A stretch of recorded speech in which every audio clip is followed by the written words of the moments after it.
અશોક એક રિક્ષા ડ્રાઈવર હતો અને તેનાથી જ પોતાનું ગુજરાન ચલાવતો હતો. એક દિવસ તે રિક્ષા લઈને ક્યાંક જઈ રહ્યો હતો. અચાનક ટ્રાફિક પોલીસે તેને રોકી લીધો અને કહ્યું, તે ટ્રાફિકના નિયમોનું ઉલ્લંઘન કર્યું છે, એટલે તારે દંડ ભરવો પડશે. અશોકે હેરાનીથી પૂછ્યું, મેં કયો નિયમ તોડ્યો છે? પોલીસવાળાએ જવાબ આપ્યો કે દંડ ભર, નહીંતર અમારી સાથે પોલીસ સ્ટેશન ચાલ. પોલીસ સ્ટેશનનું નામ સાંભળીને અશોકને આશાનું કિરણ દેખાણું. તેણે કહ્યું કે હું દંડ નહીં ભરું, મને પોલીસ સ્ટેશન લઈને ચાલો. તેની પત્ની વંદનાનું પોસ્ટિંગ 2 દિવસ પહેલાં જ ત્યાંના પોલીસ સ્ટેશનમાં થયું હતું. અશોકે પોતાની પત્નીને રિક્ષા ચલાવીને આગળ ભણાવી હતી અને એ લાયક બનાવી હતી કે તે એક પોલીસ ઇન્સ્પેક્ટર બની શકે. તેને વિશ્વાસ હતો કે વંદના તેની મદદ કરશે અને પોલીસવાળાઓને પૂછશે કે તેણે કયો નિયમ તોડ્યો છે. પોલીસ સ્ટેશન પહોંચીને અશોકને એક ખુરશી પર બેસાડી દેવામાં આવ્યો. એ જ સમયે ઇન્સ્પેક્ટર વંદના ફોન ઉપર કોઈકને ખીજાઈ રહી હતી. મારા નામનો ખોટો ફાયદો ન ઉપાડો, મેં મહેનતથી આ પદ મેળવ્યું છે, હવે પછીથી મારી પાસે આવી આશા ન રાખતા. ત્યાર પછી તે બહાર આવી અને સિપાહીને પૂછ્યું, આને કેમ પકડ્યો? સિપાહીએ જવાબ આપ્યો કે એણે ટ્રાફિક નિયમ તોડ્યો અને દંડ ભરવાની ના પાડી રહ્યો હતો. અશોક આશાભરી નજરે વંદનાને જોવા લાગ્યો, પરંતુ વંદના કડક અવાજમાં બોલી કે જો આ દંડ ન ભરે તો તેની રિક્ષા જપ્ત કરી લો અને આને અહીંથી ભગાડી મૂકો. અશોક આ સાંભળીને હેરાન રહી ગયો. જે રિક્ષાથી કમાઈને તેણે વંદનાને આગળ ભણાવી અને પોલીસ ઇન્સ્પેક્ટર બનાવી હતી, આજે એ જ તેની રોજીરોટી છીનવી રહી હતી.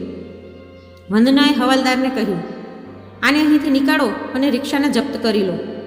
જો તેને તેની રિક્ષા જોઈએ તો કાલે કોર્ટમાંથી છોડાવી લેશે. આ સાંભળીને અશોકની આંખમાં આંસુ આવી ગયા. તે ઉદાસ થઈને ભારે પગલે ઘર તરફ ચાલતો થયો. ઘરે પહોંચીને અશોકે પોતાની વૃદ્ધ માને બધી વાત જણાવી. કહ્યું, માં, વંદના એટલી બદલાઈ ગઈ છે કે તેણે મને ઓળખવાની પણ ના પાડી દીધી. તેણે મારી રિક્ષા પણ જપ્ત કરી લીધી. જે રિક્ષા ચલાવીને મેં તેને ભણાવીને ડીએસપી બનાવી હતી. માં દુઃખી થઈને બોલી, બેટા તને યાદ છે જ્યારે લગ્નના થોડા દિવસો પછી જ વંદનાએ કહ્યું હતું કે તેને હજી આગળ ભણવું છે અને તેનો ખર્ચો આપણે ઉપાડવો પડશે. ત્યારે પણ તેણે આપણી સાથે જબરદસ્તી કરી હતી અને મુશ્કેલીઓ છતાં પણ આપણે તેને ભણાવી. પણ આજે એ જ આપણને ભૂલી ગઈ.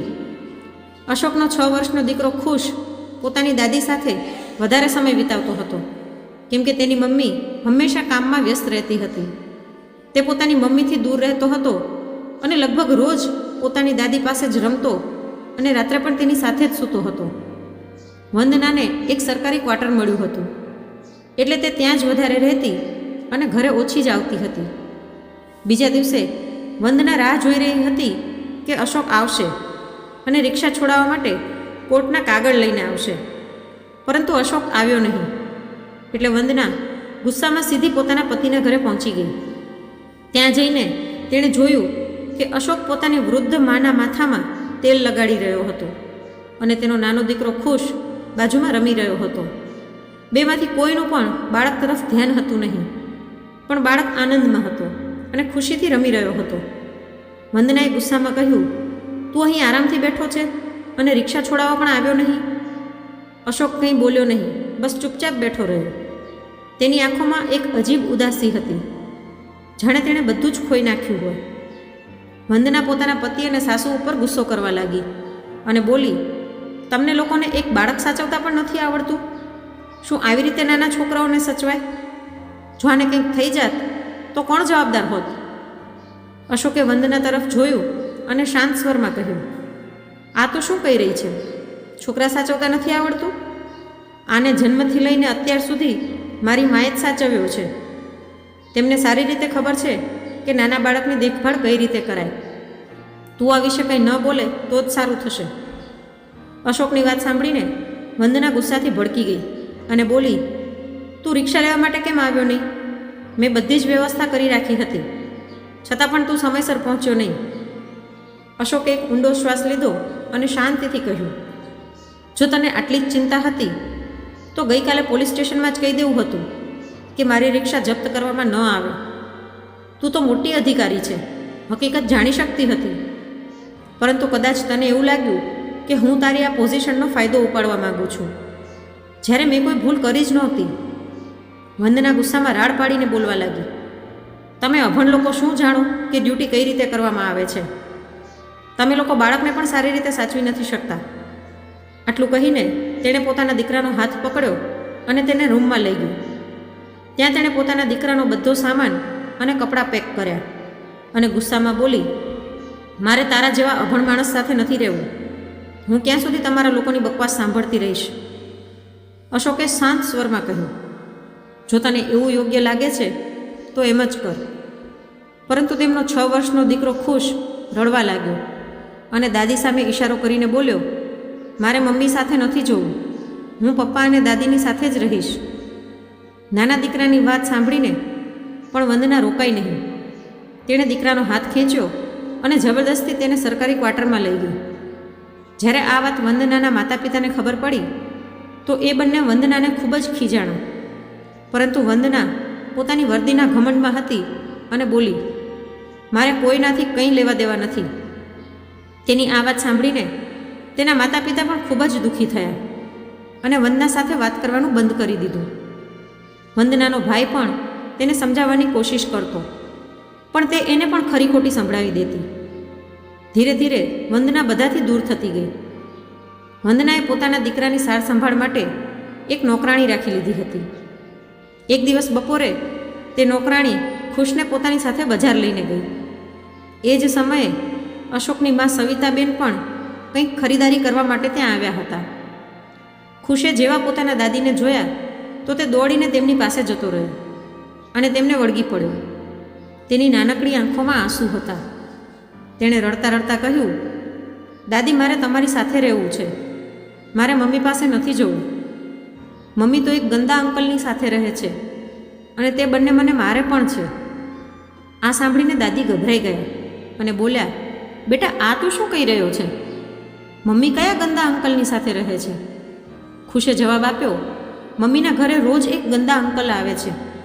ક્યારેક ક્યારેક રજાના દિવસે આખો દિવસ ત્યાં જ રહે છે અને રોજ સાંજે તો જરૂર આવે છે. જો હું સૂઈ ના જાઉં તો મમ્મી અને તે અંકલ મને મારે છે. એટલા માટે હવે હું સૂવાનું નાટક કરવા લાગ્યો છું.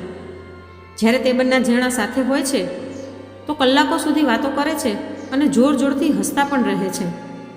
મને આ બધું જોઈને જરાય ગમતું નથી. દાદી, મારે હવે મમ્મી સાથે નથી રહેવું. એટલામાં નોકરાણી ખુશને શોધતી શોધતી ત્યાં આવી ગઈ. તેણે જોયું કે ખુશ પોતાની દાદી સાથે હતો. તે જલ્દીથી ખુશનો હાથ પકડીને ખેંચવા લાગી, પણ ખુશ રડતા રડતા બોલ્યો, મારે મમ્મી પાસે નથી જવું, મારે પપ્પા અને દાદી સાથે રહેવું છે. દાદીએ નોકરાણીને કહ્યું, કંઈ વાંધો નહીં, તું આરામથી પોતાનો સામાન ખરીદી લે, ત્યાં સુધી હું ખુશ સાથે બેઠી છું. દાદીનું મન હતું કે તે ખુશને પોતાની સાથે લઈ જાય, પરંતુ તે લાચાર અને મજબૂર હતા. નોકરાણીએ સાફ કહ્યું, મારા માલકીને મને સ્પષ્ટ કહ્યું છે કે ખુશ તમારી પાસે ન જવો જોઈએ. એટલે દાદી ખુશને સમજાવવા લાગ્યા, બેટા, હમણાં તારે મમ્મી પાસે જ રહેવું પડશે, પણ હું અને પપ્પા જલ્દી જ આવશું અને તને અમારી સાથે લઈ જઈશું. આટલું કહીને તે ખુશને ફોસલાવીને નોકરાણીની સાથે મોકલી દે છે અને પોતે ઘરે આવતા રહે છે. દાદીના દિમાગમાં વારંવાર એ જ વાતો ફરી રહી હતી જે ખુશે તેમને જણાવી હતી. તેમનું મન બેચેન હતું કે તેમના દીકરાની પત્ની કંઈક ખોટું કામ કરી રહી છે. તેઓ આ વાત અશોકને જણાવવા નહોતા માગતા, પરંતુ આખરે મજબૂરીમાં તેમને બધું જ જણાવવું પડ્યું. દાદીએ અશોકને બધી વાત જણાવી દીધી અને કહ્યું, આજે બજારમાં મને ખુશ મળ્યો હતો. તેણે મને કહ્યું કે ઘરમાં કોઈક અજાણ્યા અંકલ આવે છે જે ખુશને ખીજાય અને મારે પણ છે. આ સાંભળીને અશોક ચોંકી ગયો. તેણે નક્કી કર્યું કે તે પોતે જ જઈને જોશે કે આખરે હકીકત શું છે. એક દિવસ રજાના દિવસે અશોક સવારમાં જાણ કર્યા વગર જ પોતાની માને સાથે લઈને વંદનાના સરકારી ક્વાર્ટર પર પહોંચી જાય છે. તે દરવાજાની ઘંટડી વગાડે છે. અંદરથી વંદના નિંદરમાં જ દરવાજો ખોલે છે અને સામે અશોકને જોઈને ગભરાઈ જાય છે. વંદના ગુસ્સામાં પૂછે છે, તમે લોકો અહીં શું કરી રહ્યા છો? એટલે સવિતાબેને કહ્યું, અમે અમારા ખુશને મળવા આવ્યા છીએ, એમાં ખોટું શું છે? તેમની વાત સાંભળીને વંદના ચૂપ થઈ ગઈ. અશોક કંઈ પણ બોલ્યા વગર ઘરની અંદર જતો રહ્યો. ત્યાંનો નજારો જોઈને તેનું લોહી ઉકળવા લાગ્યું. બેડરૂમમાં પલંગ પર એક નવયુવાન માણસ સૂતો હતો અને ખુશ બાજુમાં જ સૂતો હતો. આ જોઈને અશોકને ખૂબ જ ગુસ્સો આવ્યો. તેણે ગુસ્સામાં વંદનાને એક જોરદાર થપ્પડ મારી દીધી. વંદનાના ગાલ પર થપ્પડ પડતા જ તેના અવાજથી તે માણસ ઉઠીને બેસી ગયો અને ગુસ્સામાં બોલ્યો, કોણ છે આ જે તને મારી રહ્યો છે? વંદનાએ તે માણસ તરફ જોઈને કહ્યું, આજ તો છે મારો નકામો અભણ પતિ. વંદનાની આ વાત સાંભળીને અશોકને ખૂબ જ વધારે ગુસ્સો આવી ગયો. ગુસ્સાના કારણે તેનું શરીર ધ્રુજવા લાગ્યું. પણ સવિતાબેને તેને શાંત કર્યો અને કહ્યું, બેટા ધીરજ રાખ. અશોકે પોતાના દીકરા ખુશને તેડી લીધો અને કહ્યું, તો આ બધું કરવા માટે જ તું અહીં રહેતી હતી. હકીકતમાં તે અજાણ્યો માણસ બીજો કોઈ નહીં પણ વંદનાનો સિનિયર હતો, જેની સાથે વંદનાને ટ્રેનિંગના સમયથી જ અવૈધ સંબંધ હતો. હવે જ્યારે બધી હકીકત સામે આવી જ ગઈ હતી તો વંદનાએ સાફ શબ્દોમાં કહી દીધું, સારું થયું કે તમે લોકોએ જાતે જ અહીં આવીને આ બધું જોઈ લીધું. હવે મારે તારા જેવા અભણ માણસ સાથે કોઈ સંબંધ નથી રાખવો. આજ પછી તારું મોઢું મને ક્યારેય ન બતાવજે.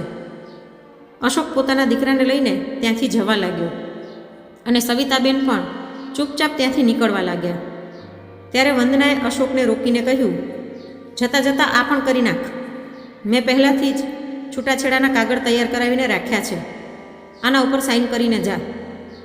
અશોકે કંઈ પણ કહ્યા વગર છૂટાછેડાના પેપર ઉપર સાઇન કરી દીધી અને દીકરાને લઈને ત્યાંથી જતો રહ્યો. હવે અશોક પોતાના ઘરના એક રૂમમાં બેઠો હતો. સવિતાબેન પણ બાજુમાં જ બેઠા હતા અને વિચારી રહ્યા હતા કે દીકરાના જીવનને ફરીવાર કઈ રીતે પાટા પર લાવવામાં આવે. ત્યારે સવિતાબેને પોતાની એક જૂની સુટકેસ ખોલી અને તેમાં કંઈક શોધવા લાગ્યા. અચાનક તેમને એક કાગળ મળ્યો. આ તેમની જમીનના કાગળ હતા. સવિતાબેને અશોકને તે કાગળ આપતા કહ્યું, બેટા જો આ શું છે? અશોકે ધ્યાનથી કાગળ વાંચ્યા તો ખબર પડી કે એ જમીન લગભગ કરોડની હતી. ત્યાર પછી અશોકે તે જમીન વેચી નાખી અને તેને કરોડ રૂપિયા મળી ગયા. હવે તેમની પાસે રૂપિયા આવી ગયા હતા એટલે તેમણે એક સરસ ઘર બનાવડાવ્યું. અશોક ભણવામાં ખૂબ જ સારો હતો, પણ ઘરની જવાબદારી અને પોતાની પત્નીને ભણાવવા માટે તેણે પોતે ભણવાનું મૂકીને ધંધો ચાલુ કરી દીધો હતો.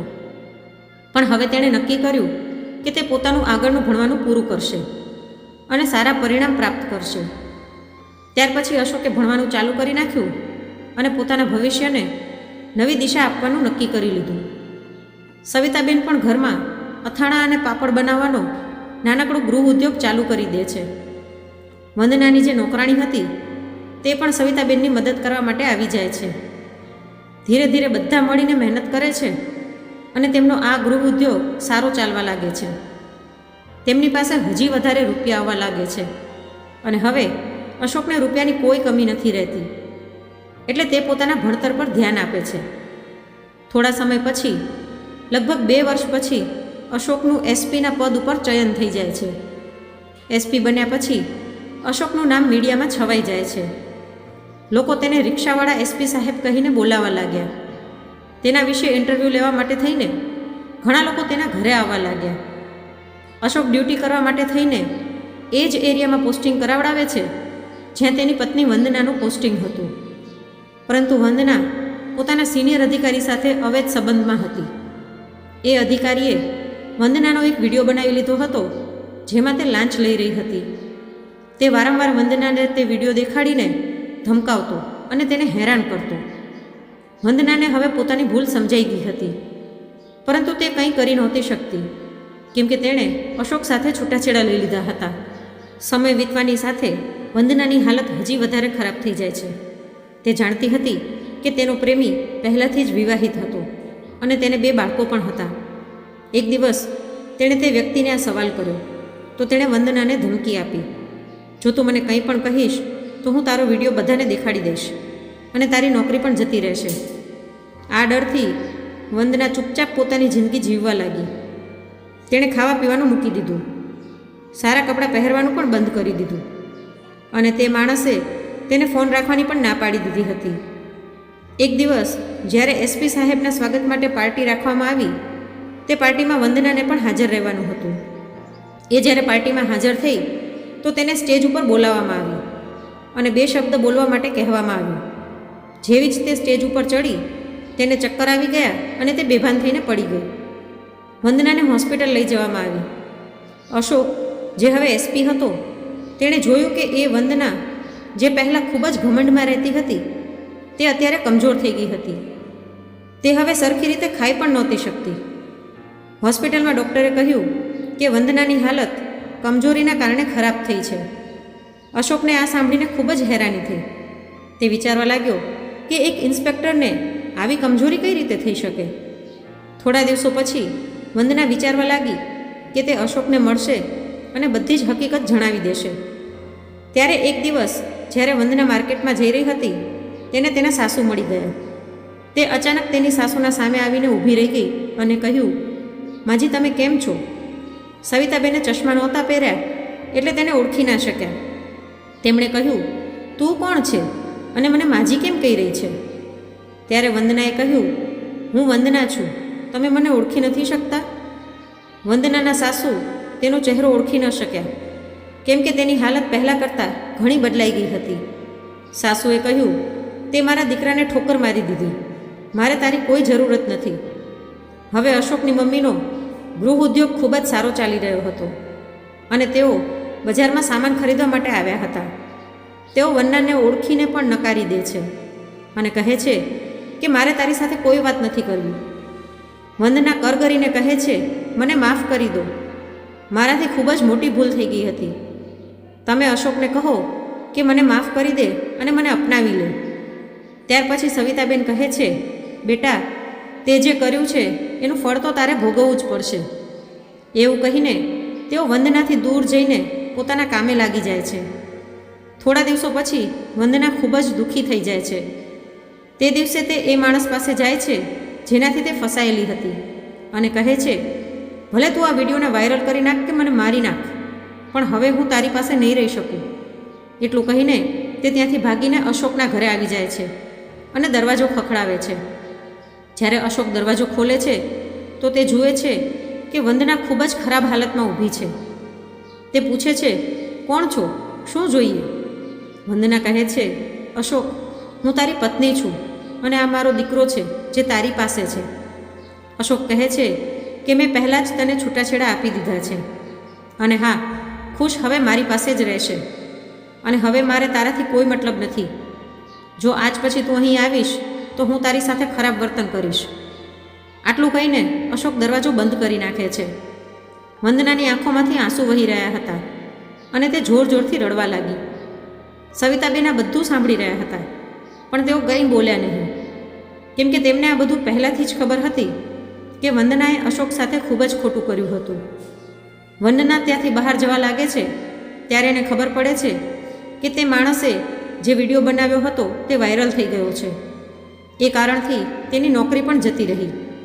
હવે તે ખૂબ જ પરેશાન થઈ જાય છે અને પોતાના ભાઈને ફોન કરે છે, પણ તેનો ભાઈ પણ તેનાથી નફરત કરે છે, કેમ કે વંદનાના કારણે જ તેના માતા પિતાનું પણ નિધન થઈ ગયું હતું અને તેનો ભાઈ એ નિર્ણય લઈ ચૂક્યો હતો કે તે હવે વંદના સાથે કોઈ સંબંધ નહીં રાખે.